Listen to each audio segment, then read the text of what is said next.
I'm just Nick, and this is the Totally Wyked Audio Triskelion.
Okay, so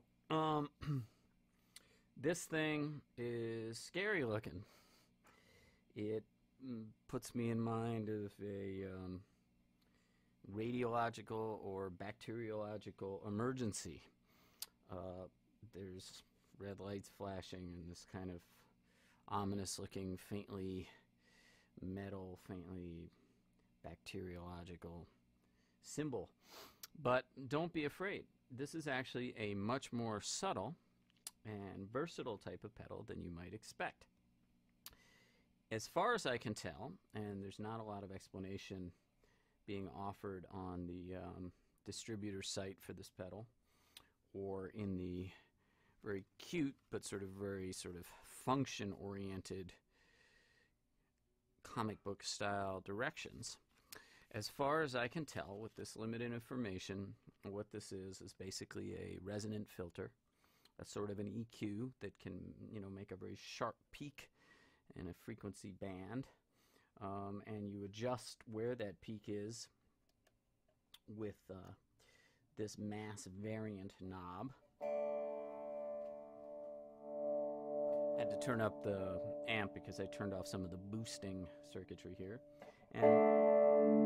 and as you sweep it,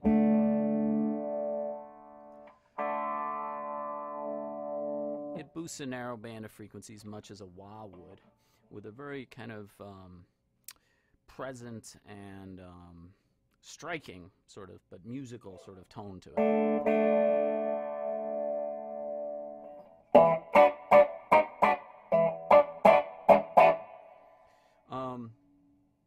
Combined with this sweepable resonant filter is some sort of a gain or distortion-y circuit, and some buttons that say things like boost and engage on them.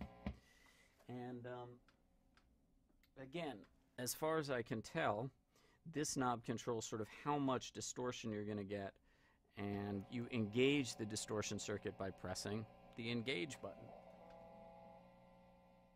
So without the distortion, with it, and you'll get a significant volume boost. What's interesting is this distorting is very dynamic. It responds very much to how heavily you pick, light picking and heavy picking, and it seems to really kind of mesh in an interesting way with the resonant filter. That always produces interesting and striking results. Note the color of our radiological, bacteriological warning light changes as we sweep the mass variant or frequency knob. And you're probably already beginning to surmise that you can get a kind of wide range of boosted, very present and dimensional sounds out of this thing. From very subtle frequency boost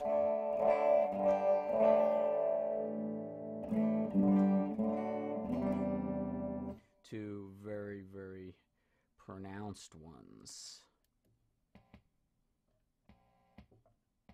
Sorry. User error. Nothing wrong with the pedal. And this is, I think, some sort of a gain circuit here that as we sweep it up, again, I just am adjusting the volume on the amp. There's nothing wrong with the pedal. It's just that it has different functions, so we sort of have to compensate for the volume.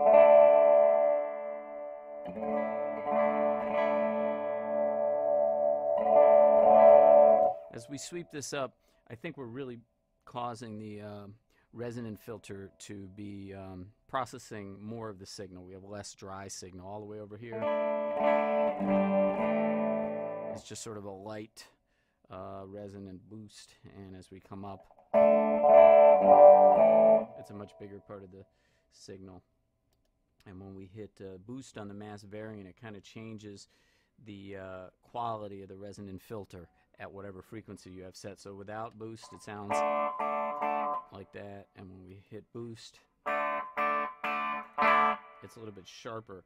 That's more evident if we give it a little bit of the distortion. So without boost and with boost,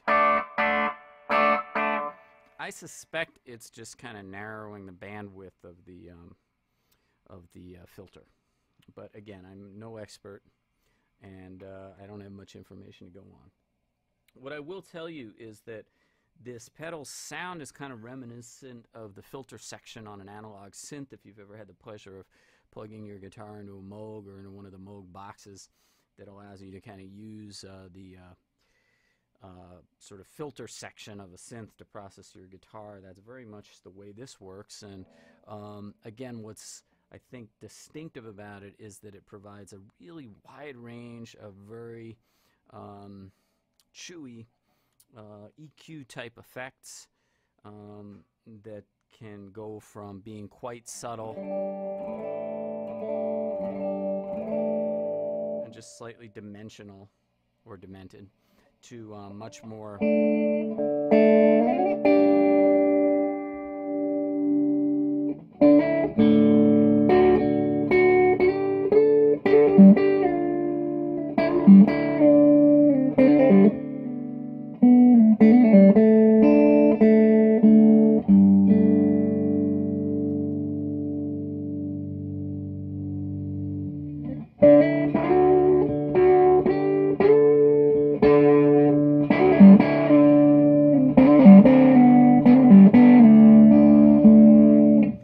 from kind of very mild to quite extreme, remaining very kind of touch sensitive throughout. I really like this pedal in particular for its ability to make droning type parts sound really, really interesting, because you can get that resonance sort of mostly happening on the low end of your droning part, like that. So the D string is sort of very boosted and really has huge sustain, but we still have a lot of clarity on the higher strings.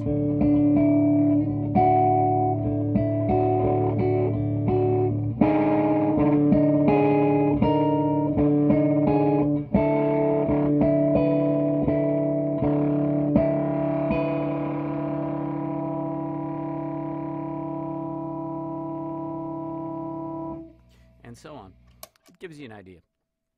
Very interesting pedal, kind of unique, kind of a piece with a lot of effects pedals that manufacturers have been coming up with, smaller manufacturers typically these days, that are very dynamic, that don't just sort of slather your notes in sort of a kind of static type of modulation or effect, but rather respond to your playing, and that's a very welcome development, I think.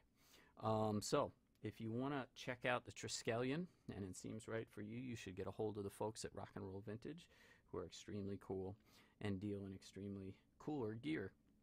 And finally, to conclude today, I want to initiate a new feature of my little video demos, which is called I'm Glad You Asked, in which I posit a question that perhaps might be on your mind, or I very presumptuously assume might be on your mind, and give you an answer you didn't ask for.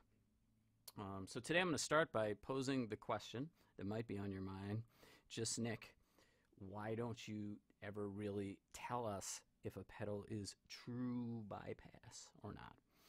And there's a very simple answer to that. I don't fucking care.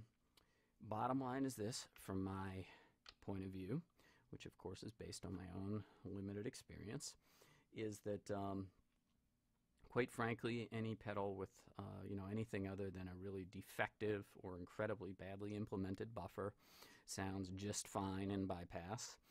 And if the pedal sounds good, I don't really care if it's true bypass or not, with one proviso, which is if I'm using vintage style fuzzes that don't like to have, don't like to see a low impedance at their input, then, I might consider that.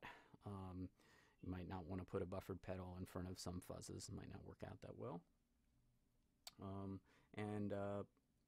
It's always nice if you're running more than a couple pedals or long cables or whatever to have a buffered pedal somewhere in your chain, because it's going to prevent high-end roll-off. And if you're one of those people who feels that they can really, really, really hear the difference between a buffered signal and an unbuffered one, a true bypass chain, I would strongly encourage you to try some blind testing, maybe with a looper pedal or something, or do some little recordings, and you might be surprised. I know I've been surprised in the past at how suggestive I am when it comes to hearing certain things I think I hear, but then without visual cues, I really can't identify.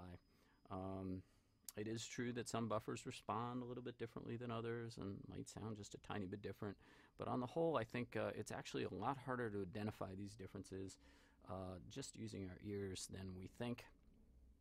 And really the more tactful answer to your question, which you didn't ask, is really that this just doesn't seem worth stressing about.